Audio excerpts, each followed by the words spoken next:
계신데 우리 정근숙 집사님 아마 저희 교회 그전엔 좀 오셨는데 한 10여 년 만에 오셨다고 그러시는 것 같은데 맞습니까? 예. 우리 정근숙 집사님은 어머님 모친을 손발이 되셔서 수발하시고 도우시느라고 그동안 참 효녀 역할을 하시느라고 여기 못 오셨는데 이제 어머님 돌아가신 지가 벌써 일주기가 지나시고 이제 또 동생 집에 이렇게 오셨습니다. 이곳에서 심신의 모든 수고들을 다 좀 이제 내려놓으시고 또 새로운 이 아름다운 이 오레곤의 정기를 가득 가슴속에 담아 가졌으면 좋겠습니다. 감사합니다. 우리 김선일 목사님 네 분 환영합니다. 김선일 목사님은 제가 가족처럼 지내는 후배 목사님인데 플로리다 템파 교회에서 지금 알래스카 교회로 부임해서 이동하는 중에 저희 교회를 방문했습니다. 자, 어떤 분이신지 저랑 좀 비슷하게 생기지 않았습니까? 어떤 분이 헷갈린다고 저한테 제 이름을 가지고 김 목사님한테 물어보고 그랬대요. 김 목사님이 저랑 닮았다면 조금 기분 나쁠지 모르겠지만 제가 조금 젊었을 때는 이랬습니다. 우리 사모님, 플로리다에서 지금 일주일 운전하고 여기까지 왔어요. 그래서 저희 집에서 한 목요일 날 도착해서 이틀 유하고 이제 오늘 또 5일 더 가야 알래스카에 도착합니다. 임지에 새로운 가는 길에 또 하나님께서 함께 해주시고 그 교회 하나님의 부흥이 풍성히 임하게 되시길 여러분들께서도 응원해 주시고 기도해 주시면 감사하겠습니다. 오늘은 불의의 제물로 친구를 사귀라 하는 제목으로 같이 은혜를 나누겠습니다. 누가복음 16장 1절부터 13절까지 있는 말씀을 제가 봉독하겠습니다. 또한 제자들에게 이르시되 어떤 부자에게 청지기가 있는데 그가 주인의 소유를 허비한다는 말이 그 주인에게 들린지라. 주인이 저를 불러 가로되 내가 네게 대하여 들은 이 말이 어찌미뇨. 내 보던 일을 셈하라.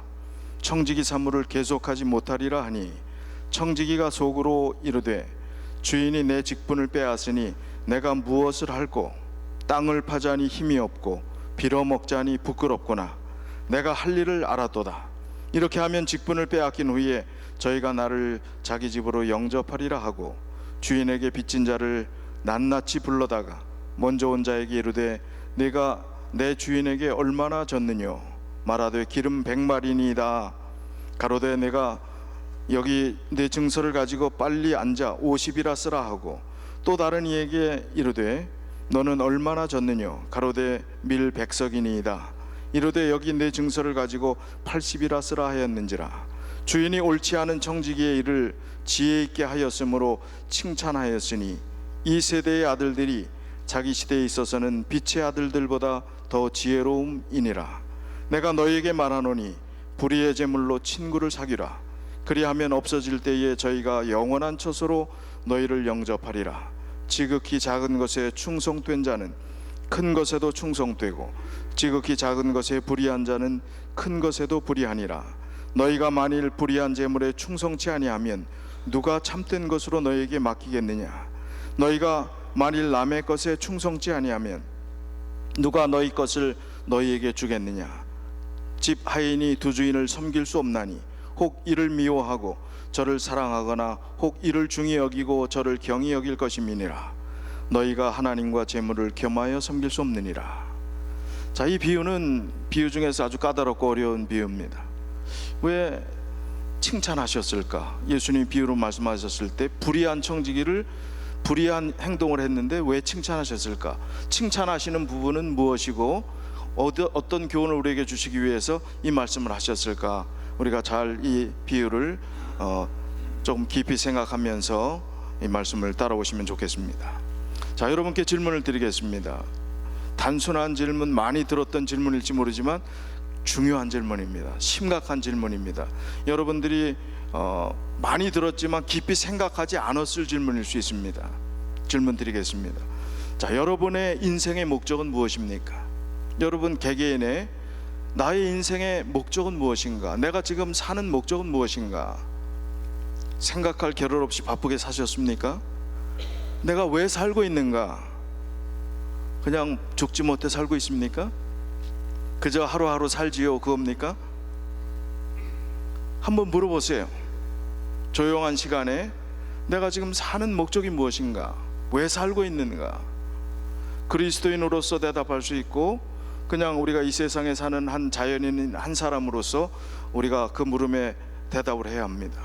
아무 생각 없이 그냥 살아간다는 것은 무책임한 거예요. 내 인생에 대해서, 내 삶에 대해서 무책임한 것입니다. 왜 살고 있는지에 대해서 물어야 합니다.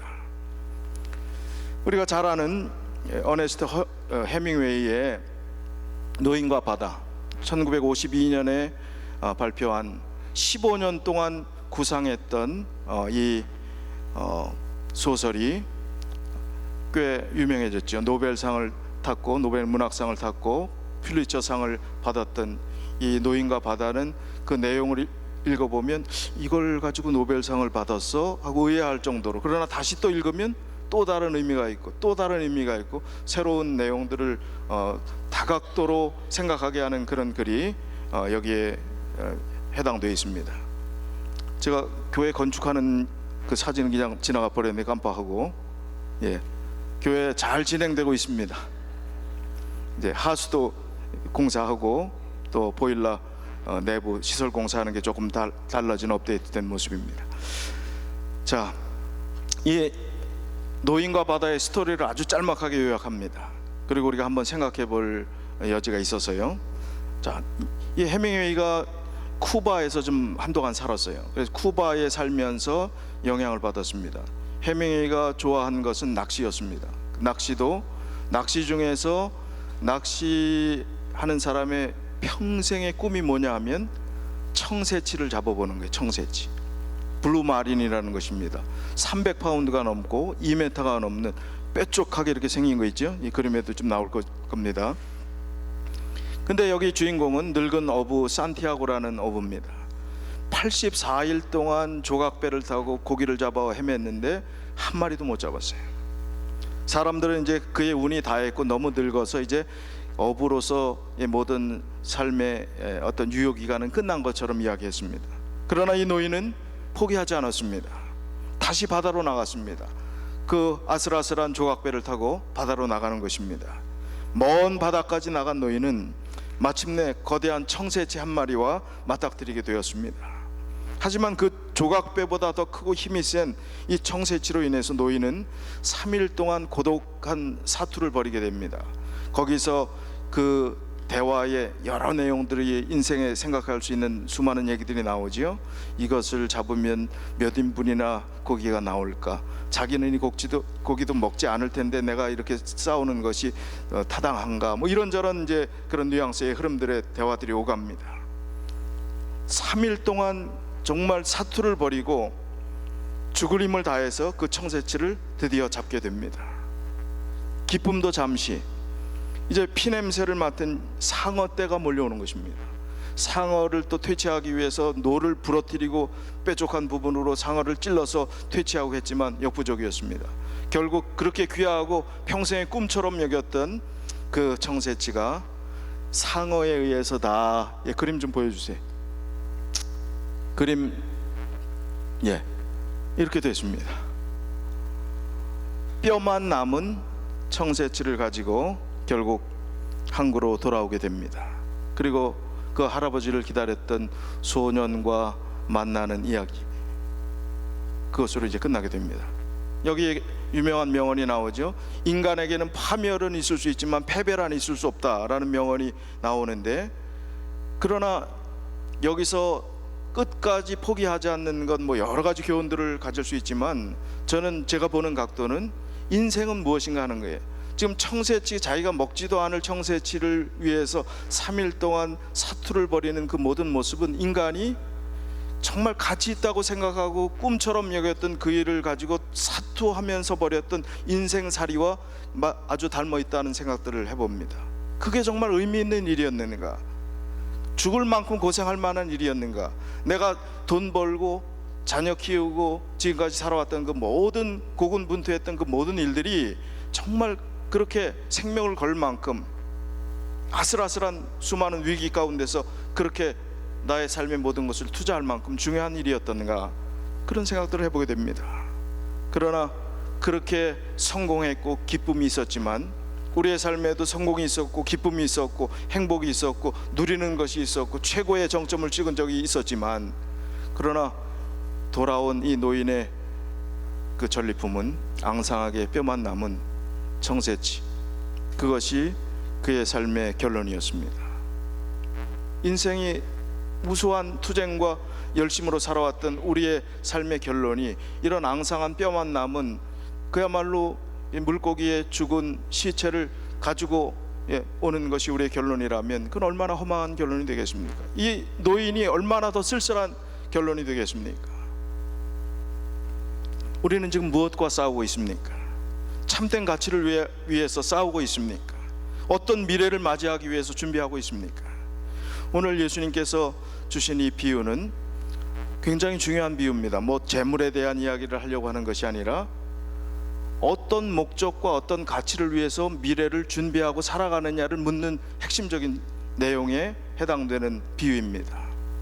예수님께서 제자들에게 이제 비유로 말씀하기 시작했습니다.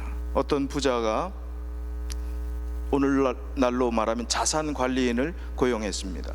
재정을 맡아 감당하는 이 관리인입니다. 청직이라고 표현한 이 자산 관리인에게 모든 것을 맡기고, 워낙 부유하고 부자였는지 모르겠어요. 그 자리에 없었던 것 같습니다. 자주 이제 먼 곳에 갔다가 가끔씩 와서 확인하는 정도였는지 모르겠습니다.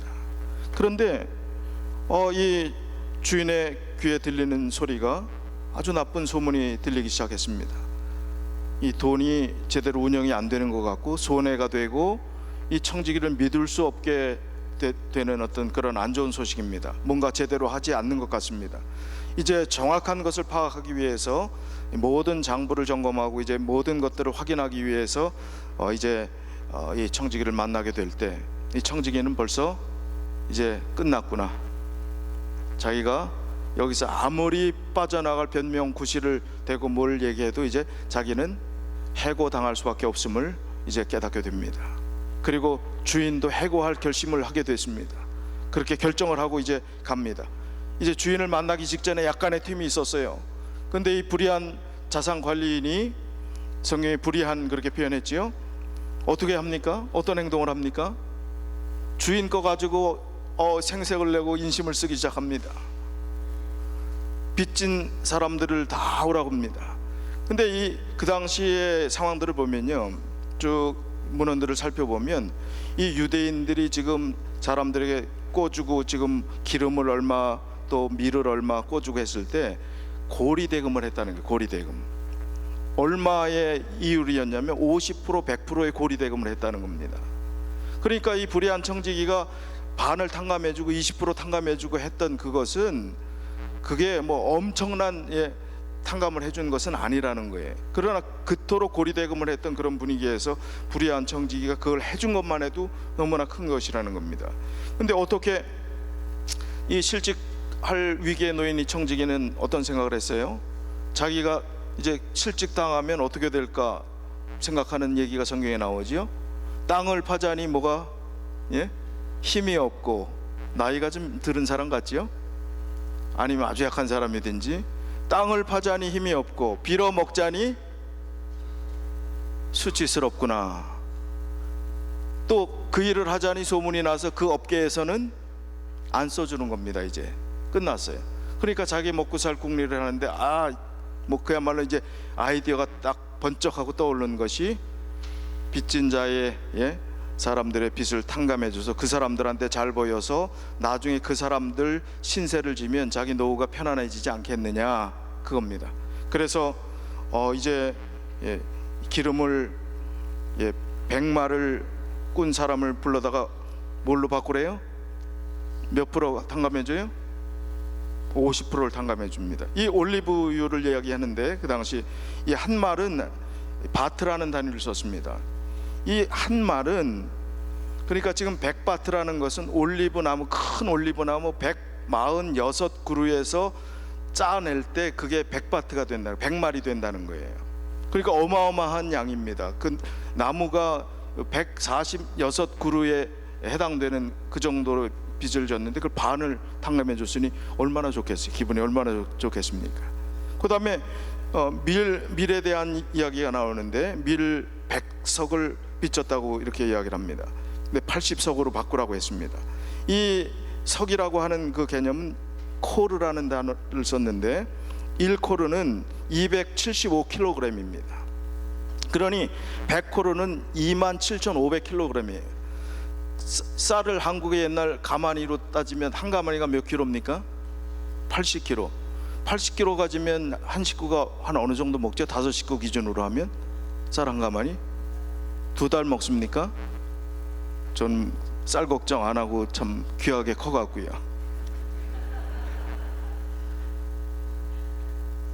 인생 철들기 시작하니까 쌀 걱정이 되더라고요. 근데 철 없을 때는 쌀 걱정 안 하고 살았잖아요. 다 그렇지 않습니까? 그게 쌀 가마니로 따지면 343가마니예요. 어마어마한 양입니다. 그 중에 20%를 딱 떼어줍니다. 그런데 모든 사람을 낱낱이 불렀다고 하니까 성경에 2개 표현만 있지만 수 없는 사람 불러서 지 기분 내키는 대로 아주 선심을 다 쓴 것입니다. 주인이 와갖고 이거는 더 뒤로 그야말로 자빠질 노릇 아닙니까? 자르려고 그랬는데 자기 재산이 더 없어졌으니.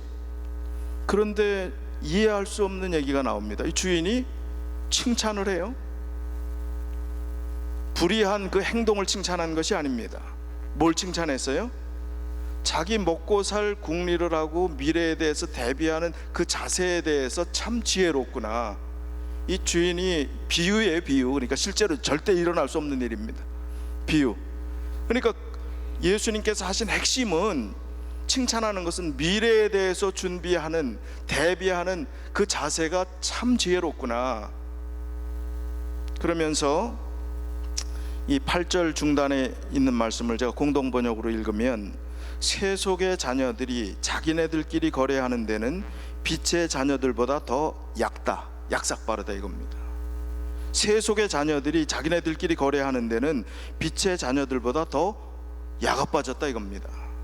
그런데 믿는다는 너희는, 예수님의 제자에게 해당되는 말이고 우리 믿는 우리에게 해당되는 얘기고, 그 당시 종교 지도자들 바리새인들에게 들으라고 한 말이에요. 세상 먹고 사는 일에 이속 빠르게 정말 자신의 미래를 대비하기 위해서 뭐 리타이먼트 플랜을 준비하고 또 어떻게 자산 관리를 하고 뭐 자기들의 미래를 위해서 준비하는 것은 하나님 믿지 않는 사람이 철저하게 그렇게 준비하는데, 그보다 더 중요하고 더 소중한 영생을 얻는 그 일에 대해서 믿는 사람들이 준비하는 것은 너무나 한심스럽다는 것입니다. 예수님 보실 때 준비가 안 됐다는 게, 제자들이 그렇게 따라와도 아직 멀었다는 게, 미래를 너희가 영생을 얻는 그 소중한 그 하나님의 선물을 이해조차 못하고 받아들이지 못하고 준비하지 못하는 그 말씀을 여기서 하시는 것입니다. 우리는 어떤 기준으로 사는 게 성경의 말씀대로 사는 것인지 늘 진지하게 우리 자신을 살펴보아야 합니다.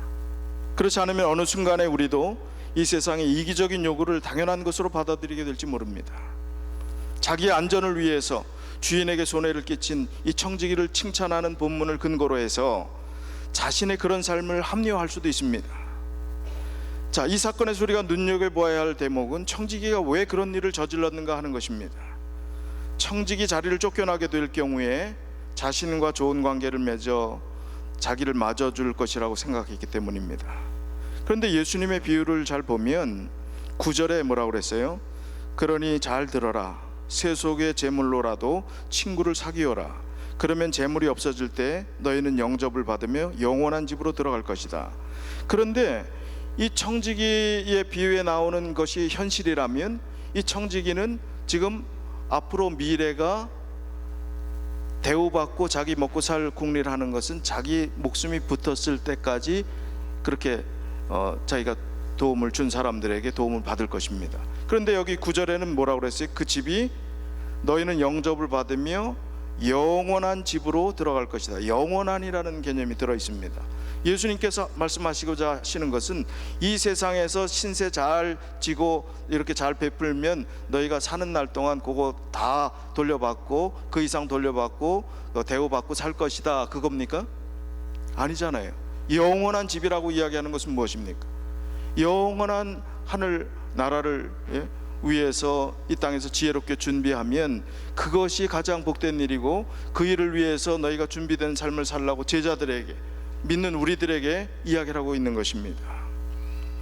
여기 단순한 집은 일상이지만 영원한 집은 종교적 신앙적 차원인 것입니다.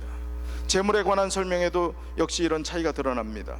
청지기는 세속적 재물을 이용해서 자기의 미래를 준비했는데, 예수님은 여기에 덧붙여 참된 재물이라는 의미를 부여했습니다. 11절에 보니까 너희가 만일 불의한 재물에 충성치 아니하면 누가 참된 것으로 너에게 맡기겠느냐. 루터 성경 번역본을 보면, 그 버전을 보면 이 두 재물은 극과 극으로 대립되어 있습니다.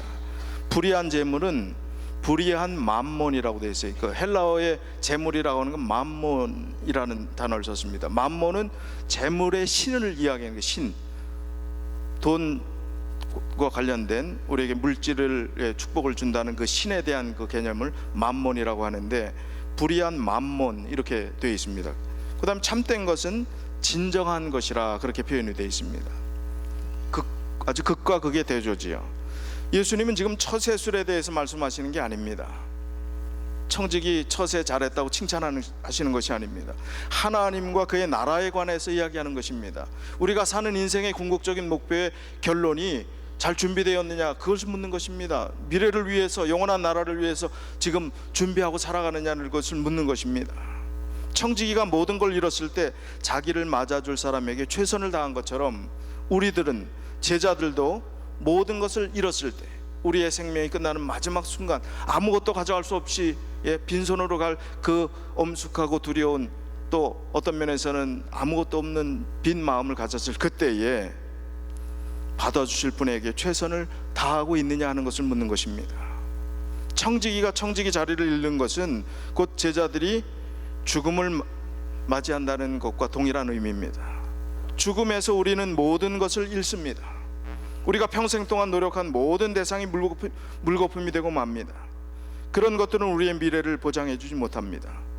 사람은 죽어서 이름을 남긴다는 말이 있지만 실제로는 이름도 아무 의미가 없습니다.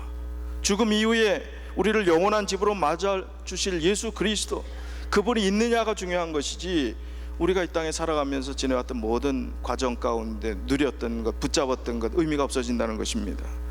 죽음 이유가 뭐가 그렇게 중요하냐, 지금 현실이 중요하지, 이렇게 얘기하는 분이 혹시 계실지 모르겠어요. 중요합니다. 현실이 중요합니다. 오늘이 중요합니다. 내일 일을 염려하지 말라고 했습니다. 그러나 여기서 말씀하시는 개념은 그 이야기가 아니지 않습니까? 우리가 현실을 냉정하게 들여다보아야 합니다. 청지기가 청지기의 자리를 내려놓을 때가 오듯이 우리도 우리의 삶 자체를 곧 내려놓아야 될 때가 온다는 것입니다. 여기서 열애될 사람은 아무도 없습니다. 우리가 내려놓아야 할 것이 무엇인지 한번 살펴보겠습니다. 저는 어떤 분과 대화를 좀 나누다가 왜 사람들이 죽음에 대해서 서서히 받아들이게 될까, 죽음의 의미를 받아들이게 될까 생각하다가 팽팽하게 20대 젊은이 같이 나이가 70, 80, 90이 됐는데도 힘이 있고 건강하고 눈도 밝고 귀도 밝고 이러면 80대 같고 90대 같고 100세가 돼서 갑자기 이제 죽을 때가 돼서 딱 죽는다 그러면 그걸 받아들이겠어요? 받아들이기 쉽습니까? 이렇게 팔팔하고 힘이 남아도는데, 그런데 지금 어때요? 삭신이 쑤십니다. 팔, 다리, 머리, 어깨, 허리 할 것 없이 늙어갑니다. 약해집니다. 기억력도, 눈도, 귀도, 모든 것이. 자, 그러면 뭘 받아들일 마음의 준비를 하라는 거예요? 죽음을 받아들일 훈련을 시켜주시는 거예요. 하나님께서 죄된 인생이지만, 죄된 세상에 살지만 죽음을 받아들일 수 있는 훈련을 시켜주시는 거예요. 차라리 쉼이 낫겠구나. 하나님 안에서 쉬는 쉼이 죽음도 은혜구나. 성도의 죽는 것을 귀히 보신다는 하나님의 말씀의 의미가 이런 것이구나 하고 받아들이게 되는 거예요. 두려움이 아니라, 떨림이 아니라 죽음도 하나님의 은혜구나, 하나님 안에서는 감사한 것이구나라고 받아들일 수 있게 하는 거예요.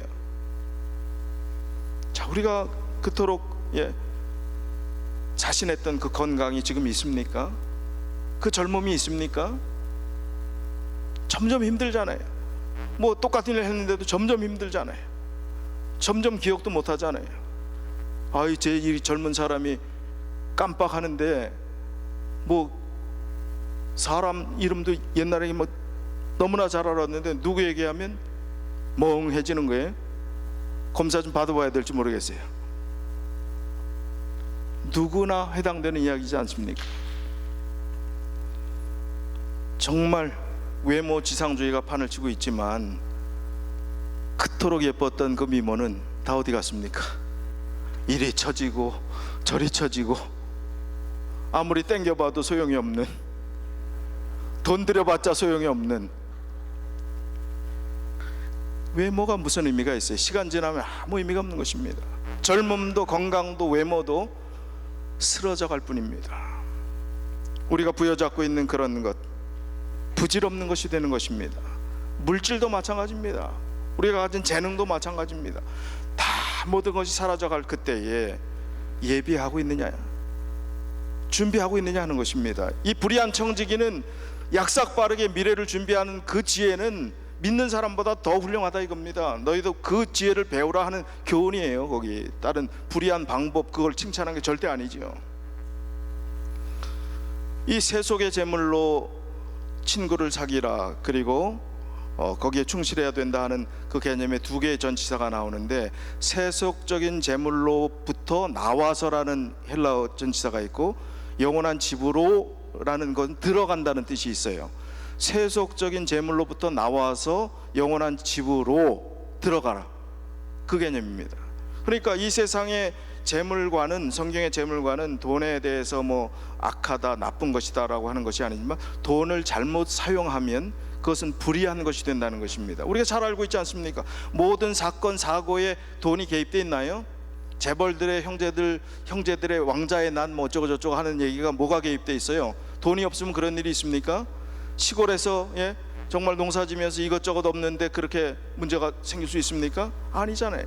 모든 살인, 뭐 사고, 모든 것들이 다 돈이 개입되어 있는 것입니다. 그게 불의해지는 게 좋은 목적으로 사용되고, 그게 우리가 다스려지는 것이 되지 않을 때, 그 다스림이 오히려 왕이 될 때, 섬김이 될 때, 신이 될 때는 그것은 불의한 것이 되는 거죠. 우리를 사망의 구렁텅이에 밀어넣는 그런 아주 흉측한 무기가 되는 것입니다. 우리가 정말 중요한 것은, 오늘 비유에서 우리에게 알려주고자 하는 것은, 모든 것을 잃었을 때 우리를 영접할 친구 예수 그리스도와 참된 관계를 맺고 내 인생의 마지막을 맺음하겠느냐 하는 그 질문입니다. 우리가 사는 인생의 목적이 무엇이냐는 그 질문, 예수 그리스도, 그분 아니면 의미가 없습니다. 나를 온전히 받아줄 유일한 한 분은 예수 그리스도 한 분밖에 없어요. 영원히 투자할 만한 가치가 있는 것입니다. 예수 그리스도와의 참된 관계에 집중한다는 말은 우리가 자주 듣던 이야기입니다. 이것을 위해서 구체적으로 해야 될 일은 무엇입니까? 중요한 것은 우리가 모든 것을 잃는 바로 그 순간에 집중하는 마음의 자세가 필요합니다. 뭘 이것을 행하고 저것을 행하고 하는 것도 중요하지만, 그 관계에 집중하는 것, 예수 그리스도가 나와 어떤 연관이 있는가, 그분이 전부인가, 그분이 나의 삶의 마지막 결론인가 하는 그것이 중요하다는 것입니다. 그것을 깨달은 사람들은 삶의 행위나 또 헌신이나 그 외에 하라고 했던 그 모든 일들을 하지 말라고 해도 합니다. 하기 싫어도 합니다. 제가 요나서에 관련된 요즘 신간책을 좀 읽는데, 요나서를 한번 언젠가 강의를 하고 싶은 마음이 들었어요. 요나가 하나님의 부르심을 받았을 때, 저는 요나는 참 못됐구나, 어떻게 하나님 명령을 거절하고 정반대로 그렇게 청개구리 짓을 했지, 이렇게 생각을 많이 해왔는데, 요나가 이해가 되더라고요. 그 아수르라는 그 나라가 니느웨 성인데 거기 가라고 했는데, 니느웨 성의 이 악독함은, 지금 요나가 가서 그 복음을 전할 때 씨도 안 맥힐 얘기고 가자마자 잡혀 죽일 그런 얘기, 포악하기 이를 데 없는 그 전쟁의 역사의 어떤 이 아수르의 제국의 정복 전쟁의 포악함은 그 사람들 살육하는 거, 어린애, 노인, 뭐 이 임신부 뭐 이런 사람들을 악독하게 처리하는 걸 볼 때 요나는 민족주의자예요. 보니까 아주 민족에 대한 사랑이 철저하게 넘치고, 그 여로보암 왕이 하나님 제대로 믿지도 않는 그 왕의 시기에 선지자로 활동했는데 그 나라를 위해서 왕에게 아주 굉장히 협력하고 친하게 지냈던 그런 민족주의자입니다. 민족주의자에게 지금 그 우리가 일본에 가서 뭐 어쩌라 하는 것보다 더 심한, 이거는 아주 철천지 원수입니다. 자기의 친척 형제들이 아마 어려움을 당했을지도 몰라요. 살육을 당했을지도 모릅니다. 그런 분위기에서 예를 들면 나치가 점령한 독일 그 나치 치하에 가갖고 나치는 잘못했으니까 회개하라고 외치는 거랑 똑같은 얘기예요. 그걸 하나님이 명령하신 것입니다. 그러니 니느웨가 아닌 제일 먼 곳 정반대에 다시스로 가는 배를 탄 거예요. 이해가 가더라고요. 그러나 그렇게 싫은 것, 하기 싫은 것, 하지 말아도 될 것 같은 당위성이 있는 그 일도 요나는 결국 하나님의 명령이기 때문에, 또 하나님께 주신 물고기 뱃속의 사흘간의 경험들을 통해서 회심의 경험을 하고 회개하고 그 일들을 수행했을 때, 이건 가자마자 죽을 것 같은 상식으로 생각하면 그냥 가자마자 사형당할 것 같은 그 나라에 놀라운 회개의 운동이 일어나지 않습니까? 믿는 사람, 민족주의자였던 자기들이 하나님을 잘 믿는다고 생각했던 그 사람들보다 더 선한 이방인들이 거기 안에 얼마나 많이 있었음을 보게 되잖아요. 그러니까 우리가 미래를 준비하는 것, 우리의 결론에 끝까지 인생에 남을 마지막 결론 있을 때까지 하기 싫은 일이라도 정말 하나님의 명령이 얼마나 귀중한 것인가를 깨닫게 된다면 할 수 있는 요나의, 변화된 요나의 자세까지 나갈 수 있다는 것입니다. 그래서 우리가 집중해야 될 것은 우리의 삶의 결론입니다. 하나님 다 구원해 주셨는데 뭐 율법주의를 얘기하는 건가요? 천만에요. 하나님께서 우리에게 예수 그리스도의 십자가의 보혈로 우리를 구원해 주셨지요. 끝까지 견뎌야지요. 믿음의 파선을 당하지 말아야지요. 두렵고 떨림으로 구원을 이루어야지요. 큰 구원을 등한히 여기지 말아야지요. 그래서 우리가 지금 매주 이 안식일에 하나님 안에서 계속해서 믿음의 부여함을 추구하고, 또 성도들이 서로 격려하고 기도하며 믿음의 길을 계속해서 전진하고 있는 것입니다. 실물교훈 371쪽에서 375쪽에 보면 지금 이 8절에 있는 말씀을 실물교훈이 이렇게 표현하고 있습니다. 이 세대의 아들들이 자기 시대에 있어서는 빛의 아들들보다 더 지혜로움이니라 라고 말씀을 하시면서, 이 말씀을 다시 말하면 세속적으로 지혜 있는 사람들이 저희 자신을 섬기는 일에 있어서는 하나님의 자녀라고 하는 자들이 하나님을 섬기는 일보다 더 많은 지혜와 열성을 나타내고 있음을 의미하는 말이다. 더 많은 열심을 가지고 있다는 거예요. 그래서 우리가 조금 한번 생각해 보자는 겁니다. 제가 뭐 행위, 율법 또 여러분 막 푸시하려는 것 아닙니다. 그런데 영원한 것과 그 뒤에 이제 영원한 것과 지금 열심히 하는 것을 저울을 놓고 한번 다뤄보라 하는 얘기까지 나와요, 실물교훈에. 그럼 어느 게 더 무겁고 중하냐 이거예요. 중하다 하는 것이, 중요하다는 것이 어느 게 무겁고 가치가 있냐 하는 의미잖아요. 하나님의 것, 영원한 것이 분명히 가치가 있는데도 불구하고 우리가 추구하는 것은 너무나 가볍고 의미 없는 것, 나중에 아무것도 아닌 것에 집중하고 있는 것을 보게 된다는 것입니다. 그래서 우리가 좀 다시 한번 생각해 봐야 되겠습니다. 하나님께 집중해야 될 많은 것이 우선순위가 돼서 우리가 좀 열심을 내면 좋겠습니다. 그리고 우선순위를 다시 좀 재정립하면 좋겠습니다. 하나님의 안식일이 희생당하지 않았으면 좋겠습니다. 조금 피곤하고 힘들고 어려워도 우리가 우리의 정체성인 재림 성도뿐만 아니라 제7일 안식일을 준수하는 하나님의 백성으로서 중요한 것, 무거운 것에 비중을 두고 하나님께 충성을 다하는 그런 신앙이 우리의 믿음이 되었으면 좋겠습니다.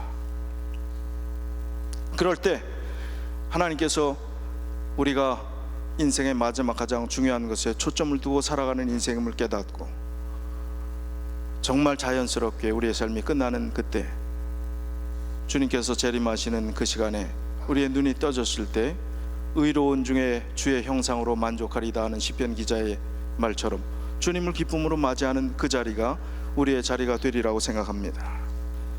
이제 주님께서 우리에게 이 땅에 살면서 좀 나누고 살라고 그랬습니다. 이 불의한 청지기에 나눈 그 행동, 그 방법론에 있어서 중요한 것은 아니지만 믿는 사람들이 나누고 베풀어야 살아가야 될 그 가치를 성경에 수없이 많이 말씀해 주셨어요. 누가복음 12장 33절에 너희 소유를 팔아 구제하라. 아니, 남는 것 가지고 구제하라가 아니라 뭐라고요? 소유를 팔아서까지도 구제하라. 나누는 게 얼마나 중요하면 이 말씀을 하셨겠습니까? 디모데전서 6장 18절에 나눠주기를 좋아하며 동정하는 자가 되게 하라. 누가복음 14장 13절에 잔치를 베풀거든 차라리 가난한 자들과 몸 불편한 자들과 저는 자들과 맹인들을 청하라. 또 이사야 58장 6절 7절 10절이요 흉악의 결박을 풀어주며 멍에의 줄을 끌어주며 압제당하는 자를 자유케 하며 모든 멍에를 꺾어주라. 줄인 자에게 내 식물을 나눠주며 유리하는 빈민을 내 집에 들이며 벗은 자를 보면 입히라. 괴로워하는 자의 마음을 만족해 하라.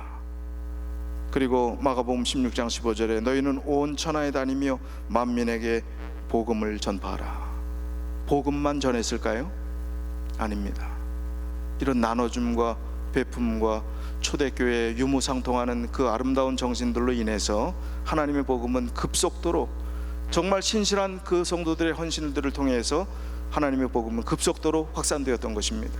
그 혜택을 우리가 본 것입니다. 이방인이었던 우리들이 예수 그리스도 안에서 하나님의 자녀가 된 것입니다. 이제 주님께서 우리에게 사명을 다시 한번 확인시켜 주십니다. 이 비유의 교훈은 모든 사람을 위한 것이라고 했습니다. 각 사람은 그리스도를 통하여 받은 은혜에 대하여 책임이 있다. 우리의 일생이 세속적이고 일시적인 사물에 빼앗겨 버리기에는 너무나 엄숙하다. 주님께서는 우리가 영원하시고 보이지 않으시는 분이 우리에게 나누어 주신 것을 다른 사람에게 나누어 주시기를 바란다. 주라, 그리하면 너에게 줄 것이니. 하나님께서 우리에게 그 이상 더 은혜를 베풀어 주신다고 했습니다. 그냥 나눠주기만 하라는 얘기 하지 않으셨어요. 누가복음 12장 33절에 낡아지지 아니하는 주머니를 만들라. 곧 하늘에 둔 바 다함이 없는 보물이니 거기는 도적도 가까이 하는 일이 없고 좀도 먹는 일이 없느니라. 주님께서 오늘 우리에게 이 비유를 설명하신 이유를 한번 곰곰이 생각해 보시기 바랍니다.